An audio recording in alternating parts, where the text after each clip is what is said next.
सरकारी घरत geotagging আপুনি কেনেকৈ কৰিব পাৰিব আপোনাৰ মোবাইলৰ সহায়ত গঢ়তে বহি আজিৰ এই ভিডিঅ'ত মই আপোনাক স্টেপ বাই স্টেপ সম্পূৰ্ণ প্ৰচেছখিনি দেখুৱাই দিম আৰু জনাই দিম আপুনি অলপ স্কিপ নকৰাকৈ ভিডিঅ'টো সম্পূৰ্ণ চাব প্ৰথম ভিডিঅ'ৰ ডেসক্ৰিপচনত এটা লিংক দিয়া আছে সেই লিংকত ক্লিক কৰি আপুনি ডাইৰেক্ট পেজ লৈ আহিব পাৰিব অহাৰ পাছত আপোনাৰ সন্মুখত এনেকুৱাকৈ ইন্টাৰফেস আহিব প্ৰথম আপুনি দুটা মোবাইল এপ্লিকেশন আপুনি ডাউনলোড কৰিব লাগিব আপোনাৰ মোবাইল ফোনত ইয়াত প্ৰথমতে দিয়া আছে লেটেষ্ট এপ ভাৰ্জন ফৰ আwas 2024 সাৰ্ভাৰ প্লে ষ্টৰ লিংক দিয়া আছে লিংকত আপুনি ক্লিক কৰি ল'ব লিংকত ক্লিক কৰাৰ পাছত আপোনাৰ সন্মুখত এটা মোবাইল এপ্লিকেশন আহিব এটো আপুনি আপোনাৰ মোবাইল ফোনত ইনষ্টল কৰি ল'ব তাৰ পিছত দ্বিতীয় যেটো এপ্লিকেশন আছে হেতু হল আদাৰ ফেস আৰডি প্লে ষ্টৰ ইয়াত দিয়া আছে লিংক আপুনি লিংকত ক্লিক কৰি ল'ব তাৰ পিছত আপোনাৰ সন্মুখত আদাৰ ফেস আৰডি নামৰ এপ্লিকেশন আহিব এটো আপুনি আপোনাৰ মোবাইল ফোনত ইনষ্টল কৰি ল'ব এতিয়া আপুনি আপোনাৰ মোবাইল ফোনত দুটা এপ্লিকেশন ডাউনলোড কৰি ইনষ্টল কৰাৰ পাছত প্ৰথম যেটো এপ্লিকেশন আছে এই এপ্লিকেশনটো আপুনি আপোনাৰ মোবাইল ফোনত ওপেন কৰিব ওপেন কৰাৰ পাছত আপোনাৰ সন্মুখত এনেকুৱাকৈ ইন্টাৰফেস আহিব ইয়াত আপুনি চাব পাৰিব ইয়াত দিয়া আছে সেলফ সাৰ্ভে ইয়াত আপুনি ক্লিক কৰি ল'ব ক্লিক কৰাৰ পাছত ইয়াত প্ৰথম আপুনি আপোনাৰ আধাৰ কাৰ্ড নাম্বাৰটো এন্টাৰ কৰি আপুনি অথেন্টিকেটত ক্লিক কৰিব অথেন্টিকেটত ক্লিক কৰাৰ পাছত আপোনাৰ মোবাইল ফোনৰ কেমেৰাটো শো হৈ যাব ফ্ৰন্ট কেমেৰাটো শো হ'ব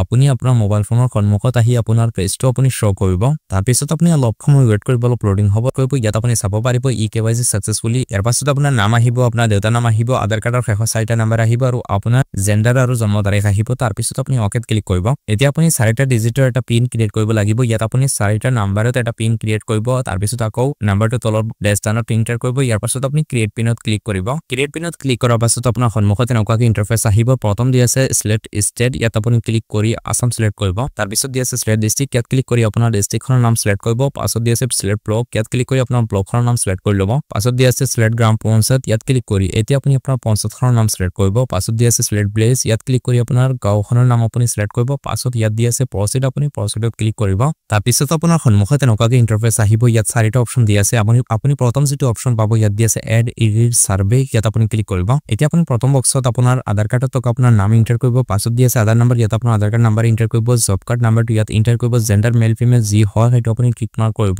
তাৰ পিছত সোশ্যাল ক্যাটেগৰী ইয়াত SC ST আদাৰ্স আছে ইয়াৰ পৰা আপোনাৰ যি হয় হেতু আপুনি ইয়াত এনেকৈ টিক কৰিব ইয়াৰ পাছত বয়স ইয়াত আপুনি আপোনাৰ বয়স লিখি দিব এইটো বক্সত পাছত দি আছে ম্যাৰিটাল ষ্টেটাস ইয়াত আপুনি ম্যাৰিড আনম্যাৰিড বিধৱা কাৰেন্টলি ম্যাৰিড সেপাৰেট যি হয় হেতু ইয়াৰ পৰা আপুনি সিলেক্ট কৰি ল'ব পাছত আপুনি চাব পাৰিব নেম অফ ফাদাৰ হাজবেণ্ড দি আছে আপোনাৰ দেউতাৰ নাম দিব বিচাৰে নে আপোনাৰ হাজবেণ্ডৰ নাম দিব বিচাৰে ইয়াৰ পৰা আপুনি টিক কৰি ল'ব পাছত ইয়াত আপোনাৰ ফাদাৰৰ নাম যদি আপুনি টিক কৰে তেন্তে দেউতাৰ নাম ইয়াত এন্টাৰ কৰিব যদি হাজবেণ্ডৰ নাম টিক কৰে তেন্তে ইয়াত আপোনাৰ হাজবেণ্ডৰ নামটো এন্টাৰ কৰিব ইয়াৰ পাছত আপুনি আপোনাৰ মোবাইল নাম্বাৰটো এন্টাৰ কৰিব তাৰ পিছত দি আছে লিটাৰেসি ইয়াত ক্লিক কৰি আপুনি আপোনাৰ কোৱালিফিকেশন কিমান হয় হেতু ইয়াৰ পৰা আপুনি সিলেক্ট কৰি ল'ব তাৰ পিছত দি আছে অকুপেশন ইয়াত আপোনাৰ অকুপেশন আপুনি কি কাম কৰে হেতু ইয়াৰ পৰা আপুনি সিলেক্ট কৰিব যদি একো নকৰে তেন্তে আপুনি নন সিলেক্ট কৰিব পাৰে তাৰ পিছত দি আছে number of family members including head আপোনাৰ পৰিয়ালৰ মুঠ সদস্য কিমান হয় ইয়াত আপুনি লিখিব সংখ্যা হিচাপত 1 2 3 4 এনেকৈ আপুনি লিখিব পাছত দি আছে এনি ডিসেবিলিটি এজ পাৰ আপোনাৰ পৰিয়ালৰ কোনো এজন সদস্য শাৰীৰিকভাৱে অক্ষম নেকি যদি হয় তেন্তে আপুনি ইয়েস কৰিব আৰু যদি নহয় তেন্তে আপুনি ন কৰি ল'ব তাৰ পিছত দি আছে এনি মেম্বাৰ্স উইচ ক্ৰিটিকেল এলায়েন্স দি আছে যদি আপোনাৰ পৰিয়ালৰ কোনো এজন সদস্য ক্ৰিটিকেল এলায়েন্স হয় তেন্তে আপুনি ইয়াৰ পৰা সিলেক্ট কৰি ল'ব যদি নাই তেন্তে আপুনি নন কৰিব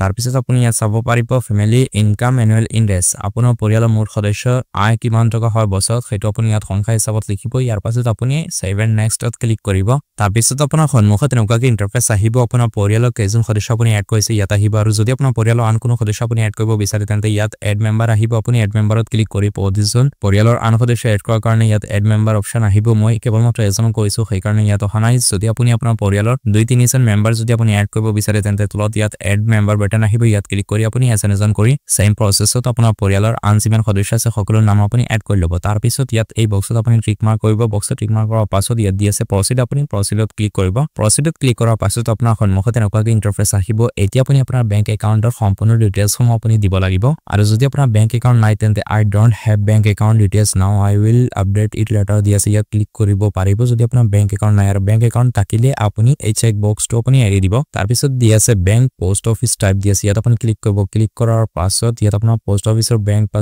যিকোনো বেংক আপুনি দিব পাৰে ইয়াত কমাৰ্চিয়েল বেংক আছে তাৰ পিছত দি আছে বেংক পোষ্ট অফিচ নেম ইয়াত আপুনি ক্লিক কৰিব ইণ্ডিয়া পোষ্ট পেমেন্ট বেংক এই অপচনটো আপুনি সিলেক্ট কৰিব পাছত দি আছে bank post office branch name ইয়াত ব্ৰাঞ্চৰ নাম পাই যাব হেতু আপুনি সিলেক্ট কৰি ল'ব পাছত দি আছে বেংক পোষ্ট অফিচ একাউণ্ট ইয়াত আপোনাৰ একাউণ্ট নম্বৰটো লিখিব তাৰ পিছত আকৌ আপোনাৰ একাউণ্ট নম্বৰটো ইয়াত লিখিব ইয়াৰ পাছত ইয়াত দি আছে নেম আপোনাৰ নামটো লিখি দিব তাৰ পিছত দি আছে নেক্সট আপুনি নেক্সটত ক্লিক কৰিব তাৰ পিছত আহিব হাউচিং ৰিলেটেড কোৱেশ্চন ইয়াত বহুকেইটা কোৱেশ্চন দি আছে এই প্ৰশ্নকেইটাৰ উত্তৰ আপুনি দিব লাগিব যেনে প্ৰথমতে দি আছে অনাৰশিপ অফ হাউচ বিং সাৰ্ভেড দি আছে আপোনাৰ যিখন বৰ্তমান ঘৰ আছে সেইখন আপোনাৰ নিজা হয় নে ৰেন্টেড হয় যদি আপুনি ভাড়া ঘৰ থাকি আছে তেন্তে আপুনি ৰেন্টেড অপচন আপুনি টিক কৰিব আৰু যদি নিজা হয় তেন্তে আপুনি অন এই অপচনটো আপুনি টিক কৰিব তাৰ পিছত কোৱা হৈছে আপোনাৰ ঘৰখন পাক্কা নে কাচ্চা যদি কাচ্চা হয় তেন্তে আপুনি কাচ্চা টিক কৰিব পাক্কা পাক্কা হলে পাক্কা ঠিক কৰিব পাছত দি আছে ঘৰখনৰ মেটেৰিয়েল বৰ্তমান পাক্কা নে কাচ্চা ইয়াত দি আছে ইয়াৰ পৰা আপোনাৰ যি হক সেইটো আপুনি ঠিক কৰিব পাছত দি আছে নাম্বাৰ অফ ৰুমছ আপোনাৰ ঘৰখনৰ বৰ্তমান যিখন ঘৰ আছে সেই ঘৰখনৰ ৰুম কিমান হয় ইয়াত আপুনি লিখিব নাম্বাৰ হিচাপত পাছত দি আছে লেট্ৰিন ফেচিলিটি আপোনাৰ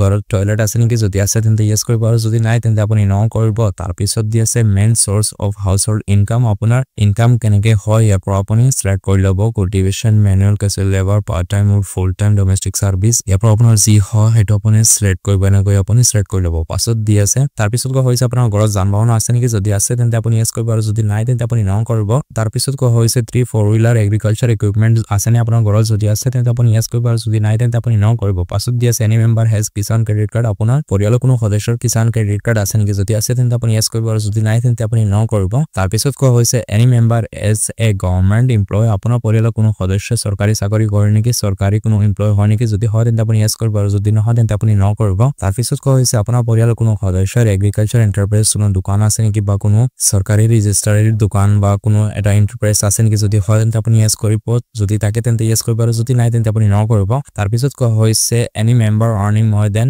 15,000 per month আপোনাৰ পৰিয়াল কোনো সদস্য 15,000 টকা প্ৰতি মাহে ইনকাম কৰে নি যদি কৰে তেন্তে আপুনি ইয়েস কৰিব আৰু যদি নকৰে তেন্তে আপুনি নো কৰিব তাৰ পিছত কোৱা হৈছে any member paying income tax আপোনাৰ পৰিয়াল কোনো সদস্য ইনকাম ট্যাক্স পে কৰে নেকি যদি কৰে তেন্তে আপুনি ইয়েস কৰিব আৰু যদি নকৰে তেন্তে আপুনি নো কৰিব তাৰ পিছত কোৱা হৈছে আপোনাৰ পৰিয়াল কোনো সদস্য প্ৰফেশনাল ট্যাক্স পে কৰে নেকি যদি হয় তেন্তে আপুনি ইয়েস কৰিব আৰু যদি নকৰে তেন্তে আপুনি নো কৰিব তাৰ পিছত কোৱা হৈছে আপোনাৰ 2.5 acres or more than irrigated land আপোনাৰ পৰিয়ালৰ কোনো সদস্য বা আপোনাৰ 2.5 acres মাটি আছে নে যদি আছে তেন্তে আপুনি ইয়েস কৰিব আৰু যদি নাই তেন্তে আপুনি নো কৰিব তাৰ পিছত কোৱা হৈছে আপোনাৰ নিজা 5 acres মাটি আছে নে যদি আছে তেন্তে আপুনি ইয়েস কৰিব আৰু যদি নাই তেন্তে আপুনি নো কৰিব তাৰ পিছত কোৱা হৈছে হাউসহোল্ড উইথআউট সেটলাৰ দি আছে যদি হয় তেন্তে আপুনি ইয়েস কৰিব আৰু যদি নাই তেন্তে আপুনি নো কৰিব তাৰ পিছত কোৱা হৈছে ডিস্ট্ৰিক্ট লিভিং অন এলাউন্স যদি হয় তেন্তে ইয়েস কৰিব নহলে নো কৰিব পাছত দি আছে ম্যানুয়াল তাৰ পিছত কোৱা হৈছে ম্যানুয়াল 7 years যদি হয় তেন্তে আপুনি ইয়েস কৰিব আৰু যদি নহয় তেন্তে আপুনি নো কৰি দিব পাছত এইটো আপুনি আকৌ ট্ৰিবেল গ্ৰুপছৰ যদি হয় তেন্তে আপুনি ইয়েস কৰিব আৰু যদি নাই তেন্তে আপুনি নো কৰিব তাৰ পিছত লিগেলি ৰিলিজড বন্ডেড তাৰ পিছত এই অপচনটো আপোনাৰ মতামত হিচাপত আপুনি ইয়েস নো কৰিব পাছত দি আছে do you have land to construct the house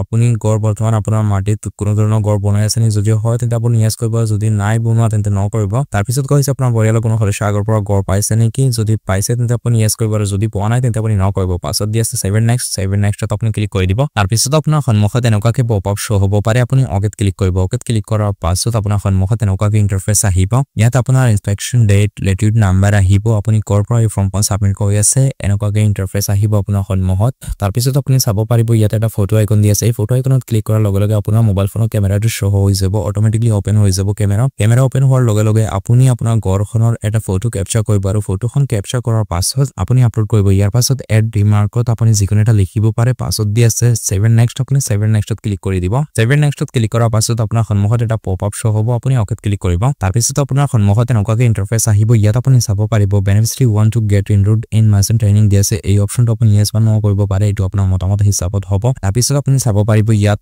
AS01 AS02 আৰু AS03 এই তিনিখন গড়ৰ পৰা আপুনি যিকোনো এখন গড় আপোনাৰ বাবে আপুনি সিলেক্ট কৰিব পাৰে আপোনাৰ এৰিয়াৰ কোনখন গড় এই তিনিখনৰ পৰা হয় সেইখন আপুনি ইয়াৰ পৰা সিলেক্ট কৰি ল'ব এনেকৈ আপুনি ট্ৰিক কৰিব ইয়াত আপুনি চাব পাৰিব এটা সিলেক্ট বক্স দি আছে এই বক্সত আপুনি ট্ৰিক মাৰ্ক কৰিব ইয়াত আপুনি চাব পাৰিব এই বক্সত আপুনি ট্ৰিক মাৰ্ক কৰাৰ পাছত আপুনি চাব পাৰিব ইয়াত দি আছে প্ৰসিড আপুনি প্ৰসিডত ক্লিক কৰিব প্ৰসিডত ক্লিক কৰাৰ পাছত আপোনাৰ সন্মুখত আপোনাৰ গোটেইখিনি ইনফৰমেশন শো হৈ যাব আপুনি যিখন ফৰ্ম বৰ্তমান ফিল আপ কৰিছে সেই ফৰ্মখনৰ ইয়াত গোটেইখিনি ইনফৰমেশন আহি যাব ইয়াৰ পৰা আপুনি সুন্দৰকৈ চেক কৰি ল'ব আপুনি কিবা ভুল ইনফৰমেশন সাবমিট কৰিছে নেকি যদি আপোনাৰ লাগে একেবাৰে সঠিক আছে তেন্তে আপুনি একেবাৰে তলত আহিব তলত অহাৰ পাছত আপুনি চাব পাৰিব ইয়াত ডিক্লাৰেচনৰ বাবে এটা বক্স দি আছে এই বক্সত আপুনি চেক বক্স এই বক্সটোত আপুনি এনেকৈ চেক কৰিব তাৰ পিছত দি আছে প্ৰসিড আপুনি প্ৰসিডত ক্লিক কৰিব প্ৰসিডত ক্লিক কৰাৰ পাছত আপোনাৰ ফৰ্মখন ফাইনেল সাবমিট হৈ যাব আৰু তাৰ পিছত আপোনাক একো কৰিব নালাগে এদিনৰ পাছত আপোনাৰ ঘৰত আহি সাৰ্ভে কৰিব যদি আপুনি যিখিনি ইনফৰমেশন দিছে সেইখিনি যদি সঠিক হয় তেন্তে আপুনি 100% এখন চৰকাৰী ঘৰ লাভ কৰিব পাৰিব আৰু যদি আপোনাৰ দিয়া ইনফৰমেশন খিনি ভুল হয় তেন্তে আপুনি ঘৰখন কেতিয়াও লাভ নকৰিব সেই কাৰণে আপুনি গোটেইখিনি ইনফৰমেশন সঠিক দিব আৰু 100% আপুনি এখন ঘৰ লাভ কৰিব পাৰিব বৰ্তমান চৰকাৰী ঘৰৰ জিঅ'টেগিং কাম চলি আছে